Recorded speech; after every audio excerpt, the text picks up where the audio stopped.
Why would a man who sold more records than anyone look so lost? What makes a king feel like a prisoner in his own kingdom? How do you stand on a stage when you haven't faced a real audience in 7 years and your manager wants you to wear a Santa hat? The television special, now called the 68 Comeback Special, was supposed to be a simple, safe Christmas show. It became something else. It became a fight for a man's soul, broadcast for the whole world to see. And if you look closely, the cracks were everywhere. The smiles were tight. The sweat was real. The fear was right there, just behind the eyes. Number 18, why was a Christmas special filmed in the summer heat? The taping for the television special happened in June 1968. Specifically, the main sessions took place between June 27th and June 30th. It was hot in Burbank, California. The air was thick. But inside the NBC studios, another kind of heat was building. The plan from Elvis's manager, Colonel Tom Parker, was simple. It was supposed to be a Christmas show. Elvis would sing a few Christmas carols. He would wish everyone a happy holiday.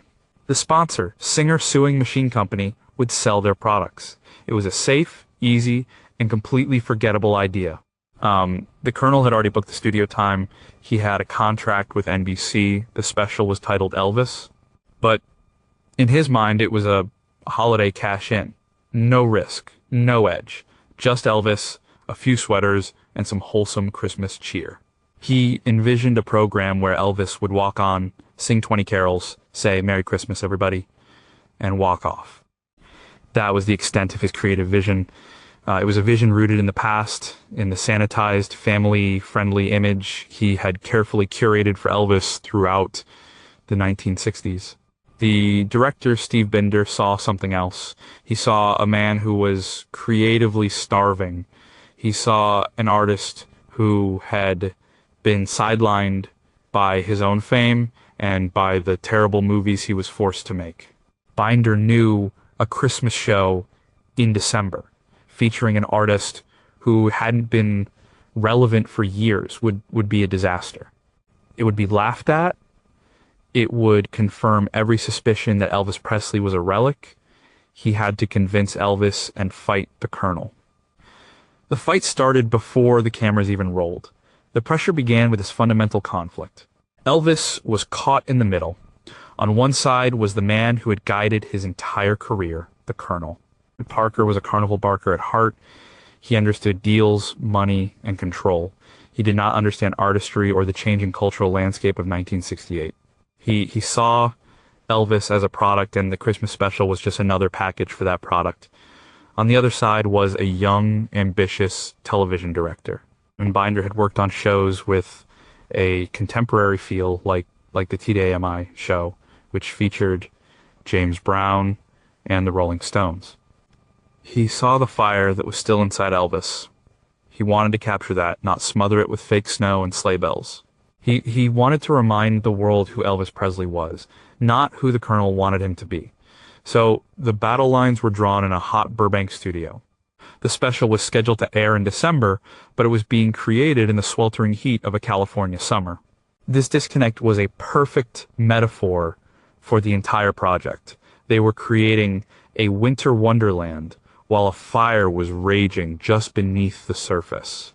The pressure on Elvis was immense. He had to choose. Did he stick with the safe, boring plan of the man who made him rich? Or did he take a massive risk on a director who believed he could be great again? Every day of rehearsal, every conversation was a push and a pull between these two opposing forces. The whole special, his entire future, rested on which path he would take. And it all started with the absurd, heartbreaking idea of singing Silent Night in the middle of June. Number 17 was 7 years of movies, a prison sentence. By 1968, Elvis Presley had not performed a live concert in front of an audience for over 7 years. His last live show was a benefit concert in Hawaii on March 25th, 1961. After that, his career was a relentless assembly line of movies. He made 3 movies a year. They were, with few exceptions, terrible. The scripts were weak. The songs were weaker. He was often singing to animals, children, or about his temporary profession in the film, like being a clam digger or a water ski instructor. This wasn't just a career detour, it was a creative cage. Elvis knew the movies were bad. He hated them. He complained privately to his friends, the small group of men who surrounded him known as the Memphis Mafia. He felt like a joke. The world of music had moved on. The Beatles had arrived. Bob Dylan was writing poetry. Jimi Hendrix was setting his guitar on fire. And Elvis Presley was singing, "There's no room to rumba in a sports car." The pressure of this artistic decline was eating him alive. He'd become a caricature of himself. The raw energy of his 1950s performances was gone, replaced by a formulaic, predictable Hollywood sheen. He was rich, he was famous, but he was deeply unhappy. He had lost his connection to his audience. He no longer knew if he could still do it. The stage, once his home, had become a terrifying, unknown place. Think about the muscle memory an artist loses. For 7 years, he performed for a camera. He did multiple takes. If he made a mistake, they could stop and start over. A live audience is different. There are no second chances. The energy is immediate. The judgment is instant. Elvis, the man who had once commanded stages with a flick of his hip, was now terrified of facing a few hundred people in a studio. Director Steve Binder saw this fear firsthand. He described Elvis as being almost childlike in his insecurity. He would ask constantly, is this going to be okay? Do you think they'll like it? This was not the king of rock and roll. This was a man who had been isolated from his own talent for so long that he no longer trusted it. The movie years had paid the bills, but they had cost him his confidence. The '68 special was his one chance to break out of that prison.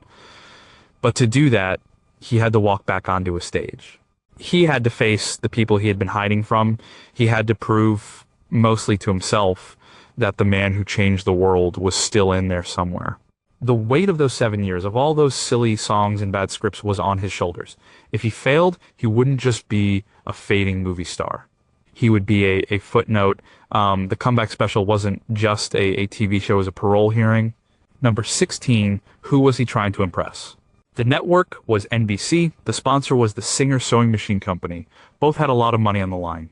They had paid $1 million for 2 television specials starring Elvis Presley. In 1968, that was an enormous amount of money. They weren't betting on the Elvis of 1956. They were betting on the safe, family-friendly movie star of the 1960s. They were expecting the Christmas show that Colonel Parker had promised them. The pressure from the network and the sponsor was a constant looming presence. Every decision was scrutinized. When Steve Binder started to push the show in a new, edgier direction, the executives got nervous. They wanted something predictable. They wanted Elvis in a tuxedo, standing still, singing songs they already knew. They did not want raw, sweaty, blues-inspired rock and roll. An NBC executive named Tom Sarnoff was particularly concerned. He represented the network's interests. He would visit the set and express his doubts. The unplugged jam session format that Binder was proposing was completely untested on television. It was risky. What if Elvis looked foolish? What if he forgot the words? What if the audience was bored? These were the questions the suits were asking. The sponsor singer was even more conservative. They were a wholesome American brand. They did not want to be associated with anything controversial. The rebellious, hip-swiveling Elvis of the 1950s was exactly what they wanted to avoid. They were selling sewing machines to housewives, not leather jackets to rebels. This corporate pressure filtered down to everyone, but it landed hardest on Elvis. He was the one who had to deliver. He was the one whose face was on the screen. He was caught between his manager's bad ideas, his director's ambitious vision, and the cold, hard financial realities of network television. He couldn't just be an artist. He had to be a product that satisfied everyone. During one rehearsal, an executive famously said that Elvis's performance was a little bit gut bucket. He meant it as a criticism. He wanted it cleaned up, made more polished, more professional. But Binder and Elvis knew that Good Bucket was exactly what the show needed. It needed to be real. It needed to have soul. So Elvis was fighting a war on multiple fronts. He was fighting his own self-doubt. He was fighting his manager's commercialism, and he was fighting the corporate anxiety of the people paying the bills. Every note he sang, every move he made was being judged not just on its artistic merit, but on its marketability. He wasn't just trying to win back his audience. He was trying to convince a room full of executives in suits that the real Elvis Presley was a better bet than the bland imitation they thought they had bought. Number 15, could he still fit the part? Elvis Presley had gained weight during his movie years. The lack of touring, the comfortable Hollywood lifestyle, and a poor diet had taken their toll. He was no longer the lean, hungry-looking kid from Memphis.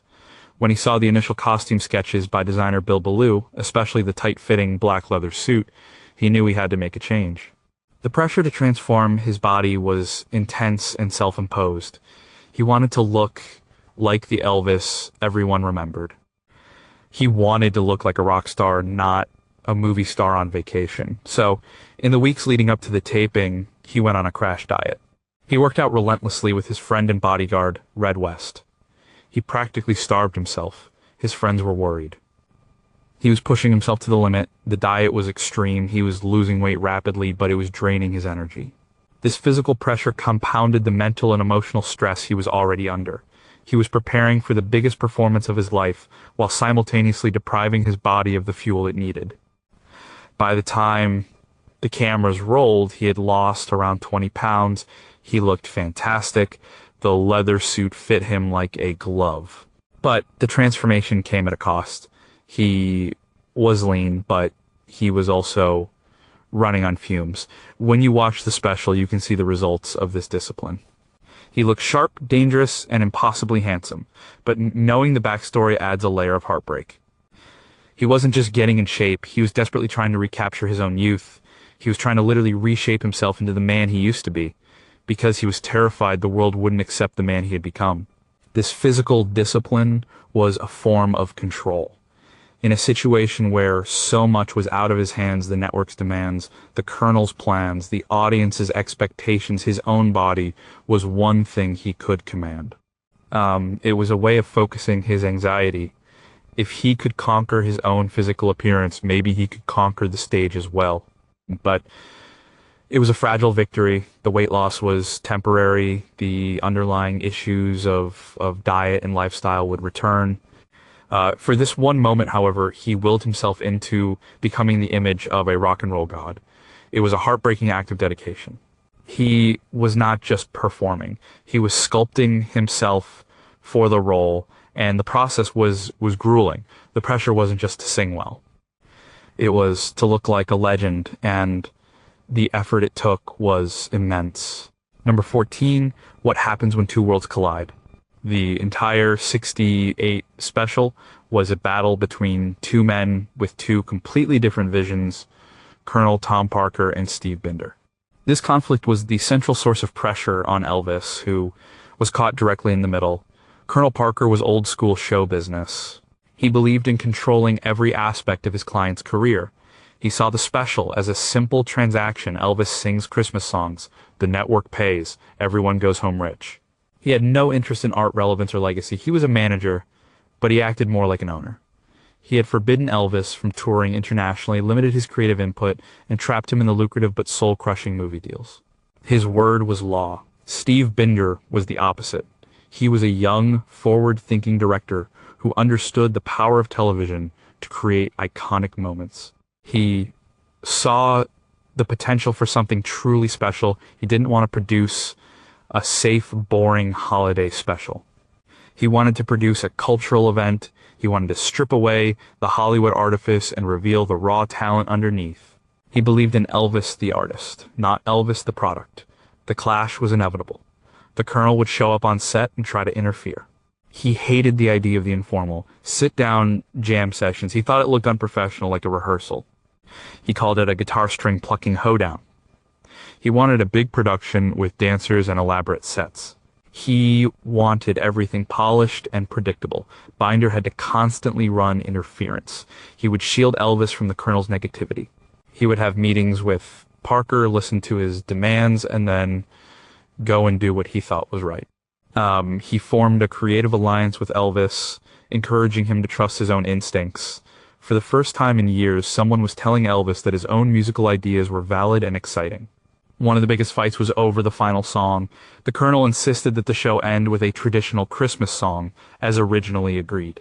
He wanted Elvis to sing "I'll Be Home for Christmas." Binder and the show's musical director, Bones Howe, felt that this would completely undermine the raw, political energy of the rest of the show.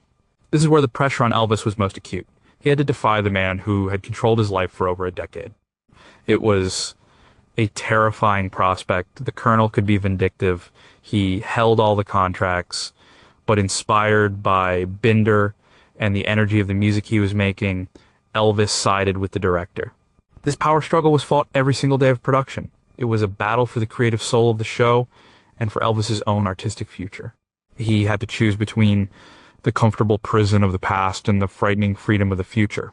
The stress of that choice is woven into every frame of the final product. Number 13 was the unscripted section, a genius move or a terrible risk. The most iconic part of the 68 special is the sit-down performance. It shows Elvis in a small square stage surrounded by a live audience. He's wearing the black leather suit. He's reunited with his original guitarist Scotty Moore and drummer DJ Fontana. It feels intimate, spontaneous, and incredibly powerful, but it almost didn't happen. This segment was Steve Binder's idea. It came from watching Elvis in his dressing room during breaks. He would jam with his friends, telling stories, laughing, and playing the old songs with a fire that was missing from his formal rehearsals. As Binder realized that this was the real Elvis, this was the magic the world needed to see, the pressure to pull this off was enormous. First, no one had ever done anything like it on television. A major network special was supposed to be polished and scripted. An unplugged session was a completely new concept. The network executives were horrified. They thought it would look cheap and unprofessional. Second, Colonel Parker despised the idea. He fought it at every turn. He wanted a stand-up performance with a big orchestra. He thought the sit-down format made his star look like a local bar musician. He couldn't control it, and that made him furious. Third, and most importantly, Elvis himself was terrified. He hadn't played with Scotty and DJ in years. He was being asked to be spontaneous, to rely on instinct in front of a live audience and a battery of television cameras. There was no script to hide behind. If he failed, he would fail spectacularly. The first of the two sit-down shows, taped at 6 p.m. on June 27th, was shaky. Elvis was visibly nervous. He fidgeted. His jokes were a little forced. He was still finding his footing. You can see the relief on his face when he gets through a song. The pressure is palpable. He's not just performing, he's surviving. But then something incredible happened. During the second show, taped at 8 p.m., he settled in. The fear was still there, but it was now fueling the performance instead of inhibiting it.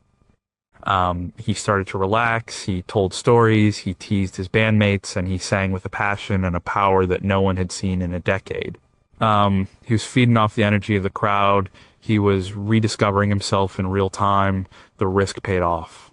The sit-down sessions became the heart and soul of the special.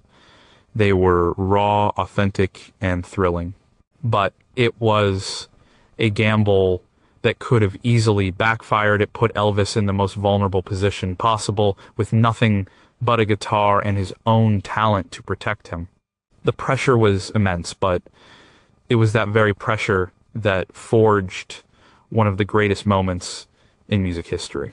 Number 12, how does it feel to face your ghosts? For the sit-down sessions, Steve Binder had the brilliant idea of reuniting Elvis with two key members of his original band guitarist Scotty Moore and drummer DJ Fontana. These were the men who had been with him at the beginning at Sun Records in Memphis. They were the ones who helped create his revolutionary sound. But it had been years since they had played together. Their relationship was complicated. While Elvis had become a global superstar, Scotty and DJ had returned to more normal lives. There was a lingering awkwardness, a sense of opportunities lost, and friendships strained by time and fame. When they first got together for rehearsals, it wasn't a magical instant reunion, it was tentative. The pressure on Elvis was unique. He was facing his own past. These men had seen him when he was just a nervous kid with a dream. Now he was a king in a leather suit trying to prove he still had it. Could they recapture the old magic? Or would it just be a sad reminder of what they had lost? Scotty Moore, in particular, was the architect of the early Elvis sound. His clean, inventive guitar licks were as iconic as Elvis's voice. But by 1968, he was running a recording studio in Nashville. He hadn't played guitar regularly in some time. He felt rusty. He was nervous about being able to keep up. During the taping, you can see the dynamic unfold. At first, Elvis is almost deferential to Scotty, looking to him for cues. There's a moment of palpable tension. Then, as they fall into the rhythm of the old songs, the years melt away. The friendship and the musical chemistry resurface. They start to smile, they start to communicate with glances and nods, just like they did in the old days. This reunion was a deeply emotional and high-stakes gamble. It could have been a stilted, awkward affair. Instead, it grounded Elvis. It connected him to his roots. It reminded him of where his power came from. But it also forced him to confront the men he had left behind on his journey to the top. The pressure was not just to perform well, but to mend the fences of his own history, live on camera. It was a personal and professional reconciliation, and the heartbreak lies in the long years of silence that preceded it. Number 11. Was that black leather suit a cage or a second skin? The black leather suit is one of the most iconic outfits in music history. Designed by Bill Ballou, it was intended to evoke the rebellious image of Elvis's youth, a nod to the biker jackets of the 1950s. It was a powerful statement. This was not the Elvis of Clambake. This was the original dangerous Elvis. But wearing. It was a physical ordeal. The suit was custom made and incredibly tight. It was never designed to be worn under the intense heat of television studio lights. Leather doesn't breathe. From the moment Elvis stepped onto the small stage for the sit-down sessions, he was cooking. The pressure was not just emotional, it was intensely physical. The lights were hot, the room was packed with a live audience, adding to the heat, and Elvis was pouring every ounce of his energy into the performance. The sweat was not just for show. It was real and it was profuse. His hair, meticulously styled, was dripping wet within minutes. The leather suit became a personal sauna. According to those who were there, the situation was serious. During the breaks, crew members would surround him, toweling him off. He was drinking as much water as he could, but he was losing fluids at an alarming rate. There was a genuine concern that he might collapse from heat exhaustion. After the second sit-down show, the suit was so saturated with sweat that it had to be carefully peeled off his body. This physical suffering is a powerful metaphor for the pressure he was under.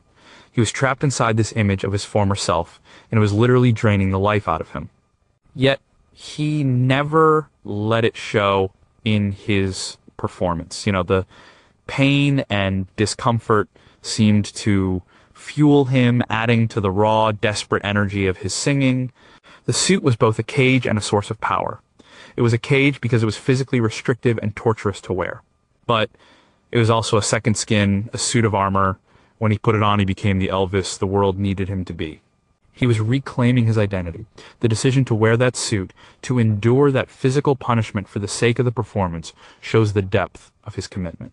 He was willing to suffer to be himself again. The heartbreak is in realizing the physical pain he had to endure to achieve that emotional liberation. Number 10, can you see the fear in his eyes? For all the talk of the comeback, the most heartbreaking detail is the fear. You can see it clearly in the moments before the music starts. When Elvis first walks out for the stand-up solo performances, he looks like a man walking to his own execution. His smile is brittle. His movements are stiff. He hadn't faced a live audience in 7 years. In that time, the world had changed, and he had been absent. He had no idea how he would be received. Would they laugh? Would they be disappointed? Would he be able to remember the words? All these questions were swirling in his head, and his anxiety was plain to see. Steve Binder tells a story about the moments just before the first sit-down show. Elvis was in his dressing room, unwilling to come out. He was paralyzed by stage fright. His old friend Charlie Hodge was trying to coax him out, but Elvis wouldn't budge. He felt he couldn't do it. Binder went in and had a frank talk with him. He told Elvis that he could walk away. They could pack everything up and he could go back to making movies, or he could go out there and show everyone who he was. It was a moment of truth. Elvis had to confront his deepest insecurities. When he finally walks out on stage for that first sit-down show, he is visibly trembling. He grabs the microphone and his hand is shaking. He makes a few self-deprecating jokes to break the tension. "I've been gone a long time," he says, his voice a little shaky. He admits to the audience that he's nervous. It's a moment of incredible vulnerability. This wasn't an act. The king of rock and roll was terrified. He was a 33-year-old man who felt like the entire world was watching him, waiting for him to fail. He was carrying the weight of his own legend, and he was afraid he couldn't live up to it. Throughout the special, you can see him battling this fear. As he gets more comfortable, the fear recedes, replaced by a joyful, confident energy. But it never completely disappears. It's always there, just beneath the surface. It's in the quick, nervous glances to the band. It's in the way he sometimes clutches the microphone stand like a life raft. This raw, undisguised fear is what makes the performance so human and so heartbreaking. He wasn't a god on that stage. He was just a man, scared and alone, trying to find his way back home. Number 9. What was the story behind the guitar? During the sit-down segments, Elvis plays a 1968 Hagstrom Viking II electric guitar. It's a beautiful instrument, but it wasn't his. The guitar was borrowed. This small detail speaks volumes about the pressure and the disjointed state of his career at the time. For years, Elvis had been a movie star. The props department would hand him a guitar for a scene, and he would pretend to play it while a studio recording did the real work. He had become disconnected from his own primary instrument. When it came time to do the special, to actually play music live, he didn't have a go-to guitar ready. The show's producers arranged for him to use the Hagstrom. It was a fine guitar, but it was essentially a prop, a last-minute arrangement. The man who had inspired millions of kids to pick up a guitar was now borrowing one for the most important performance of his life. There's a subtle heartbreak in this. It shows how far he had drifted from his musical roots. In the 1950s, his guitar was an extension of his body. It was part of his identity. By 1968, it was something that had to be provided for him. Furthermore, he wasn't entirely comfortable playing it. While he strums along and plays some basic chords, the heavy lifting on guitar is done by Scotty Moore. And Elvis uses the guitar more as a shield, something to hold on to while he faces the crowd. It's a security blanket. His real instrument, the one he had never lost, was his voice. The pressure of relearning to be a musician, not just a singer, was part of the challenge. He had to refamiliarize himself with the feel of an instrument, the dynamic of playing with a live band. The borrowed guitar is a quiet reminder of the ground he had to make up.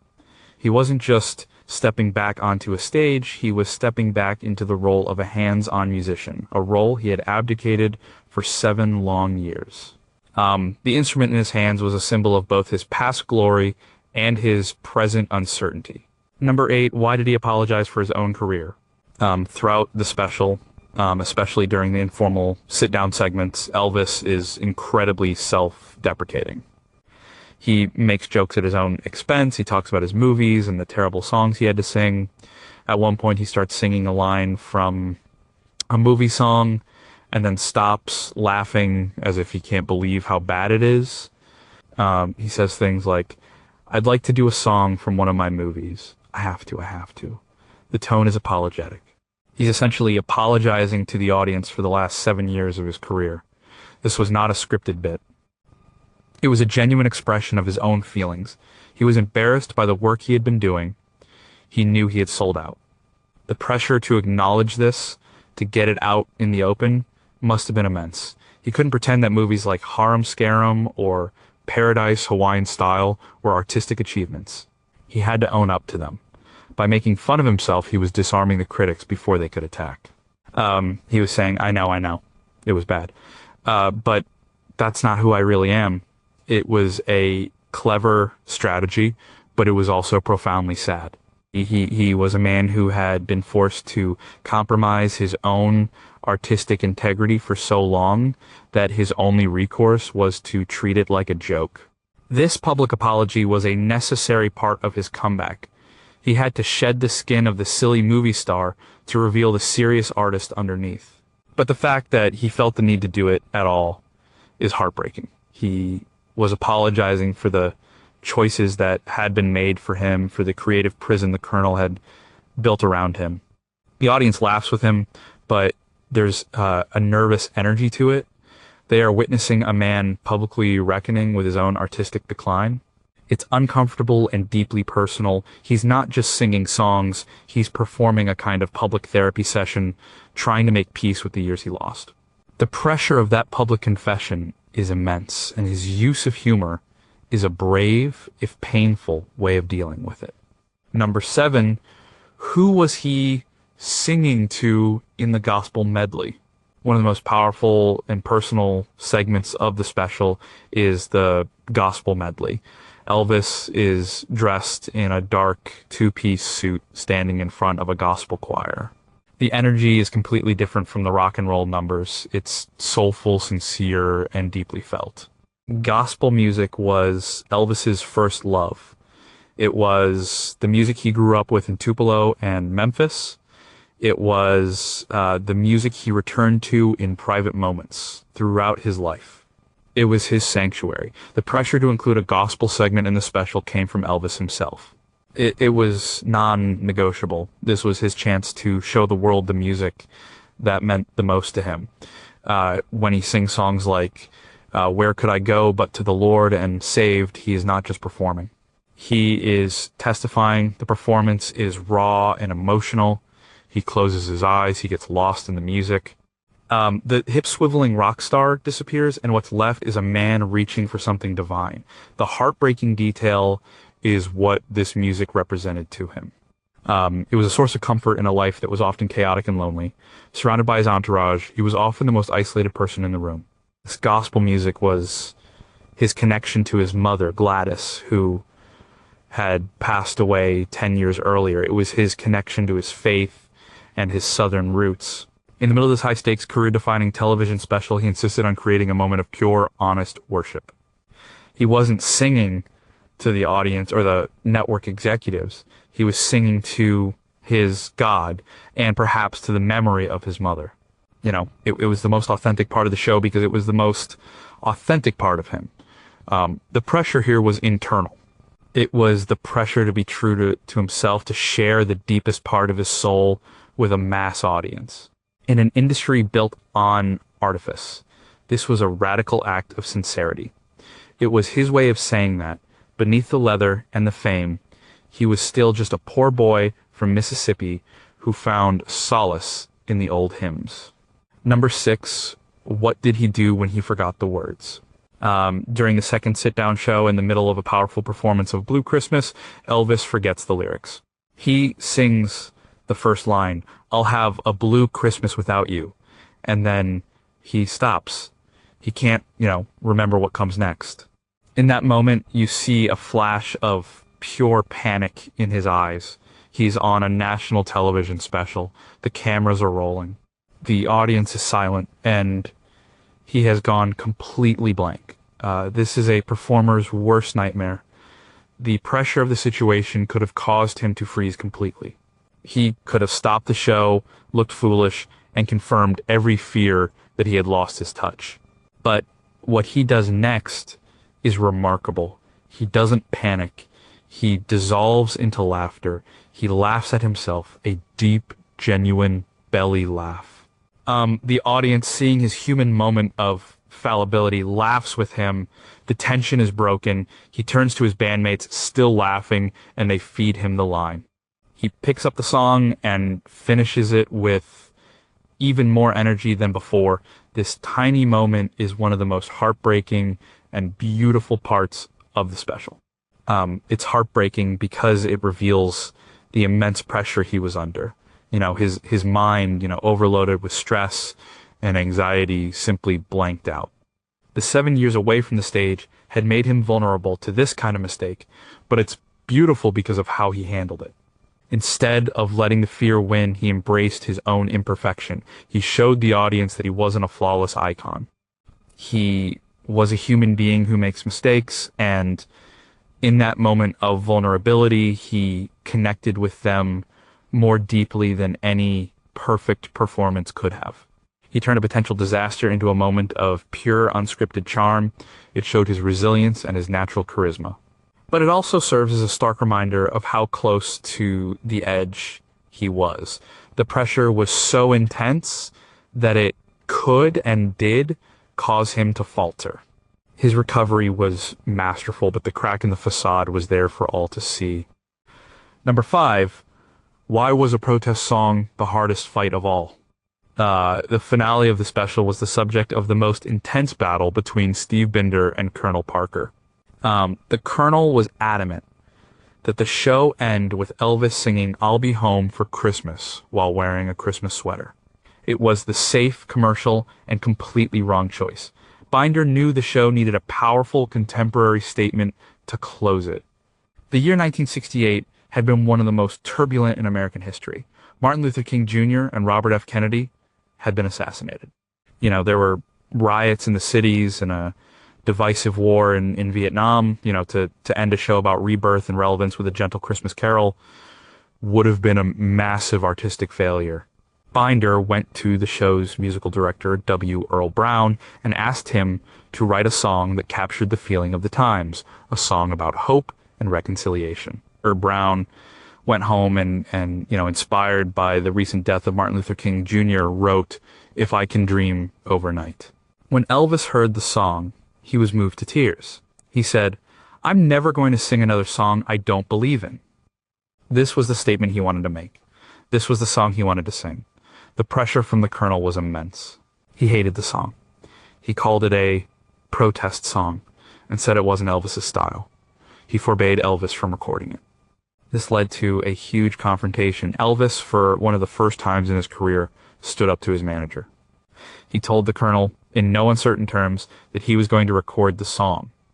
It was a pivotal moment in their relationship. Elvis was taking back control of his art. When it came time to record the vocals, Elvis poured every ounce of his being into it. He sang it over and over again in the dark studio, on his knees, sweating, crying. The final take is one of the most passionate and powerful vocal performances of his career. You can hear the years of frustration, the hope for redemption, the desperate plea for a better world. The fight for "If I Can Dream" was the fight for the soul of the special. If the Colonel had won, the show would have ended with a whimper. Because Elvis stood his ground, it ended with a roar. But the heartbreak is in the fight itself. He had to battle the man who was supposed to be his greatest champion just for the right to sing a song he believed in. Number 4, what was he hiding with the high collar? Throughout his career, Elvis was known for the high collars on his shirts and, later, his jumpsuits. This became a signature part of his style, but it wasn't just a fashion choice. It was born from a deep-seated insecurity. Elvis was self-conscious about his neck. He thought it was too long and skinny, especially when he was younger. The high collars were a way to hide what he considered a physical flaw. This small detail is a heartbreaking window into his psyche. Here was a man considered by many to be the most handsome man in the world. He had a face that could stop traffic. He had a charisma that was off the charts, yet he was fixated on a minor, almost unnoticeable physical trait. This insecurity followed him throughout his life. Even at the peak of his powers in the '68 special, wearing the iconic black leather suit, the collar is high and tight. It's part of the look, but it's also part of his personal armor. The pressure to be perfect was relentless. Every aspect of his appearance was scrutinized by the public and by himself. He had to maintain the image of Elvis Presley, the flawless idol. This meant that even a small, perceived imperfection could become a source of major anxiety. It's a reminder that no amount of fame or adoration can completely erase self-doubt. The man on the stage looked like a god, but inside he was still wrestling with the same kinds of insecurities that everyone feels. The high collar wasn't just a fashion statement, it was a shield, it was a way of hiding a small part of himself from a world that was always watching. The pressure of that constant scrutiny was so great that it manifested in the very clothes he wore. Number 3, did the man in the white suit know the man in black leather? The 68 special features 2 very different versions of Elvis. There is the raw, primal Elvis of the sit-down sessions, clad in black leather. And there is the polished, professional Elvis of the big production numbers, wearing a pristine white suit for the finale, If I Can Dream. The contrast is stark. The man in black leather is spontaneous, funny, and dangerous. He is rock and roll incarnate. The man in the white suit is serious, dramatic, and almost angelic. He is a statesman of pop, delivering a message of hope. The pressure on Elvis was that he had to be both men at once.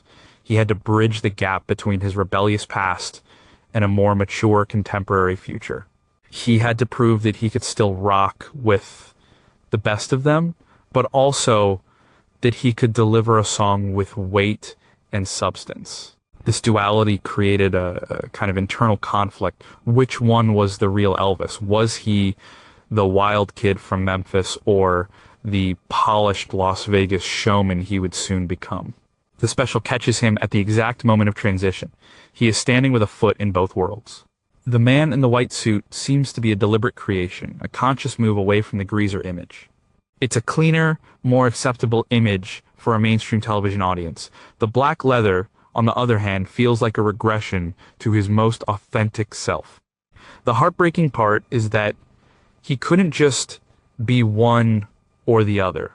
The demands of his career and the vision of his manager would soon push him almost exclusively towards the man in the white suit, the icon in the jumpsuit. The special was a brief, brilliant moment where both sides of his artistic personality were allowed to coexist. It poses a question that would follow him for the rest of his life. Could the man who sang Hound Dog with a sneer truly be the same man who sang If I Can Dream with a tear in his eye? The pressure of reconciling these 2 identities was immense, and the special is the arena where that battle was fought. Number 2, what did he do the moment the camera stopped? The taping of the 68 special concluded on June 30th, 1968. Elvis had done it. He had faced his fears. He had stood up to his manager. He had delivered the performance of his life. The relief was overwhelming. According to Steve Binder and others who were there, the moment the final cut was called, Elvis was completely spent. He was emotionally and physically drained. He had poured every last drop of his energy and vulnerability into those performances. He didn't stick around to celebrate. There was no big party with the network executives or the cast and crew. He retreated to his dressing room with his closest friends. He was quiet, the adrenaline was gone, and what was left was a profound exhaustion. He had climbed the mountain, and now he was alone at the summit, unsure of what came next. The pressure didn't magically disappear when the camera stopped. In fact, it was about to change form. The special wouldn't air for another 5 months in December, as Elvis had to wait to see if his gamble had paid off. He had to go back to his life, back to the movie commitments he still had to honor, and wonder if he had done enough. There's a deep sadness to this image. The triumphant star who had just reclaimed his crown in front of the world didn't feel triumphant. He felt empty. He had given everything he had. The performance was a kind of exorcism, and he was left hollowed out by the experience. This quiet, anticlimactic aftermath is a heartbreaking detail. It shows that the performance was not just a job for him. It was a deeply personal, soul-bearing experience, and it took a heavy toll. He had proven to the world that he was still the king. But the moment it was over, he was just a man, alone with his thoughts, wondering if it was all worth it. Number 1 was the comeback, the beginning of the end. The 68 special, which aired on December 3rd, 1968, was a monumental success. It was the highest-rated television program of the week. The critics raved. The public was reminded of Elvis's incredible talent. The album from the show went to the top of the charts. The comeback was complete. But this triumph created a new and perhaps more dangerous kind of pressure. The success of the special led directly to his return to live performing in Las Vegas in 1969. the Colonel saw a new, incredibly lucrative way to market Elvis as a live spectacle. The freedom and intimacy of the '68 special were soon replaced by the glitz and routine of Vegas. The small, spontaneous band was replaced by a massive orchestra. The black leather was replaced by the iconic but increasingly outlandish jumpsuits. The raw, hungry performer of the special became a polished, professional entertainer. The pressure was now to live up to the comeback every single night. He had to be Elvis, the legend, show after show, year after year. The schedule was relentless to cope with the demands of performing and the loneliness of his life. His reliance on prescription medication increased. In a heartbreaking twist of irony, the very event that saved his career also set him on the path to his eventual decline.